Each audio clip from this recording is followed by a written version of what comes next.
pagi kita ikuti penyampaian informasi dan peristiwa-peristiwa penting yang terjadi di Kabupaten Bone dalam Warta Bone.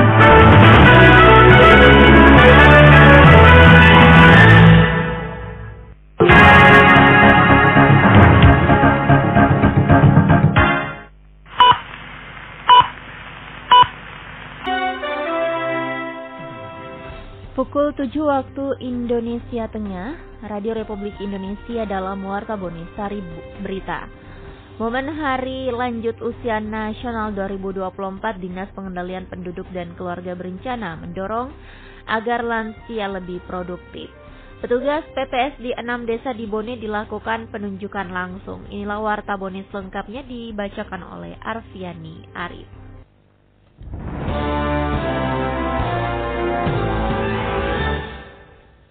Informasi pertama pagi hari ini, guna produktif di masa tua, Dinas Pengendalian Penduduk dan Keluarga Berencana PPKB Kabupaten Bone memberikan edukasi dan pembinaan terhadap lansia. Selengkapnya dilaporkan Suryani Arifin.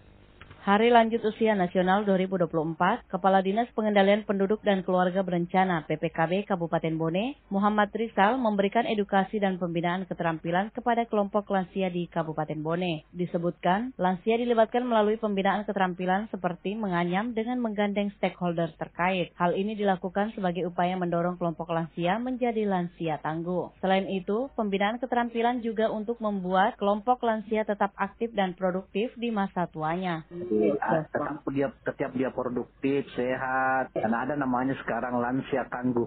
Tangguh itu maksudnya dia sehat, dia bisa berproduktif, maksudnya bisa bekerja, tidak hanya dilayani, tetapi dia mampu melayani diri sendiri, bekerja. Produktif, siapa tahu ada tampilannya yang dari dulu dia namanya contoh, pembuatan anyaman, songkok reca, siapa tahu ada yang produktif, hanya pembinaan bagaimana merubah perilaku.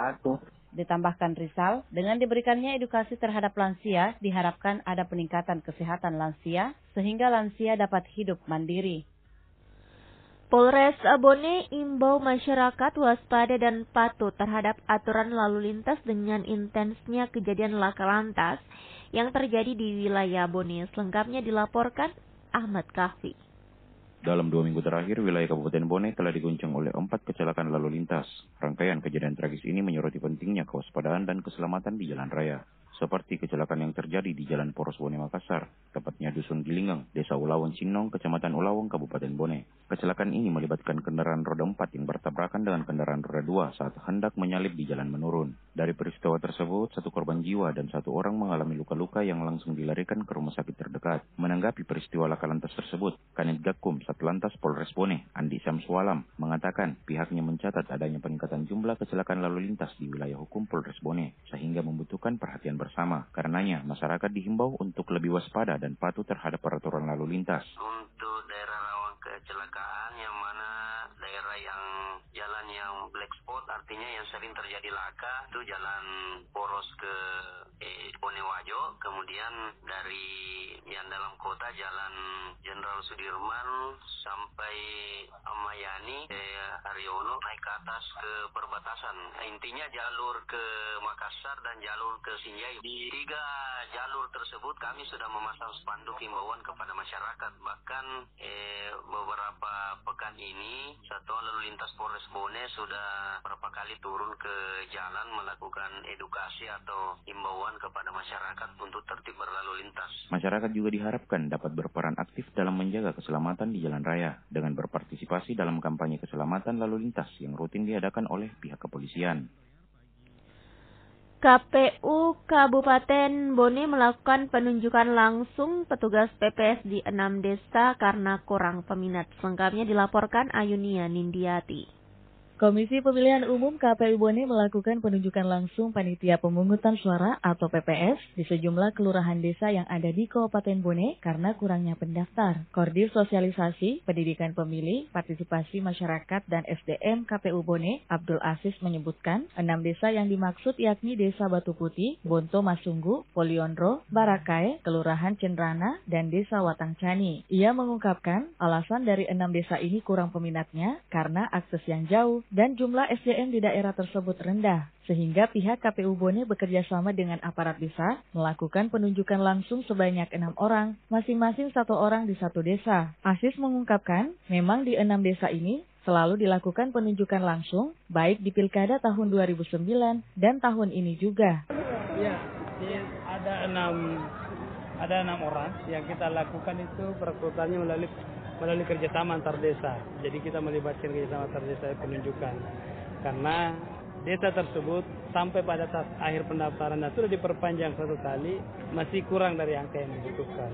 Karena ada yang cuma 2 orang mendaftar, rata-rata 2.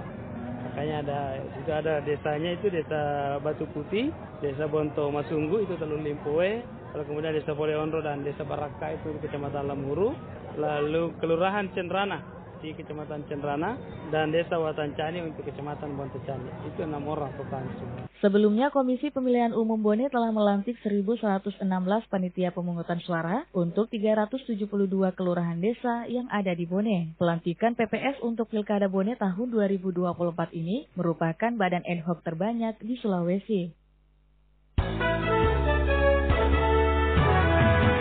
Anda masih mendengarkan Warta Bone hari ini.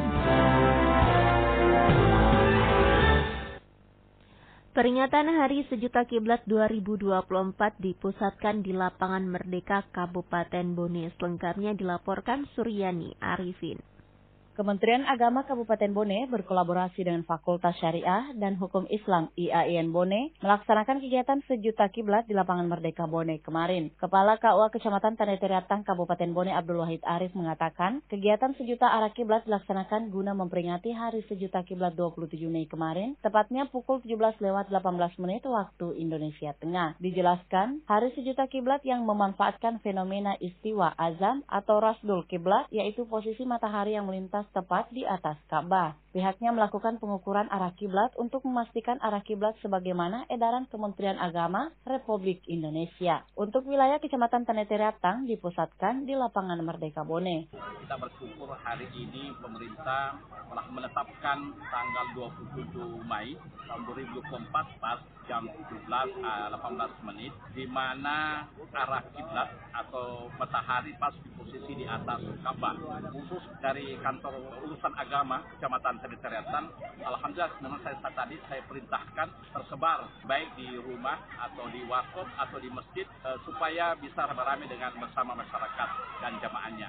Tentunya juga hari ini kantor urusan agama berkolaborasi dengan IAIN, MTS dan beberapa elemen kita berkumpul di alun-alun di Lapangan Merdeka Watan Bone ini.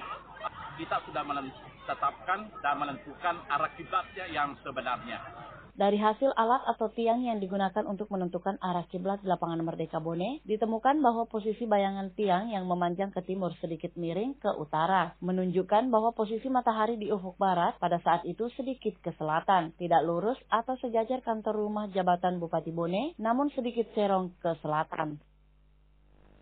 Informasi terakhir pagi hari ini, Kecamatan Ulaweng dominasi cabang olahraga atletik dengan 4 emas dan 2 perak pada Porkap Bone 2024.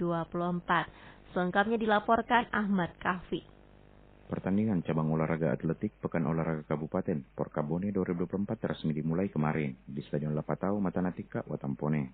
Di cabang olahraga ini diikuti oleh 174 atlet dari 22 kecamatan dan akan berlangsung selama 4 hari, 27 hingga 30 Mei, dengan mempertandingkan total 14 nomor. Ketua Pelaksana Cabang Olahraga Atletik Suradi menyampaikan bahwa pada hari pertama kontingen Kecamatan Ulaweng mendominasi cabang olahraga atletik dengan raihan 4 medali emas dan 2 perak, menempatkan mereka di posisi puncak perolehan medali sementara. Urutan kedua ditempati oleh Kecamatan Kahu dengan 3 medali emas, sementara Kecamatan Bengo berada di posisi ketiga dengan perolehan 1 medali emas, 3 perak dan 1 perunggu.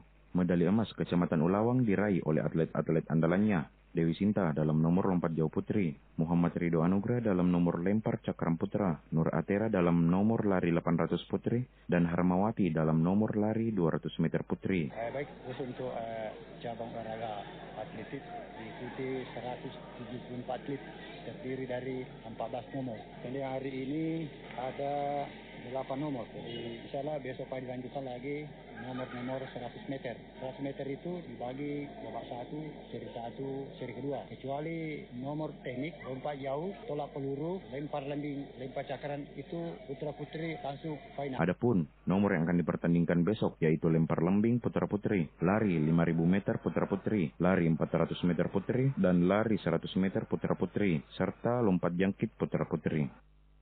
Sekian Warta Bone Produksi Radio Republik Indonesia Bone, dan siaran kami dapat pula Anda akses melalui website di rri.co.id dan RRI Digital yang dapat Anda download di Play Store dan App Store. Selamat pagi dan sampai jumpa.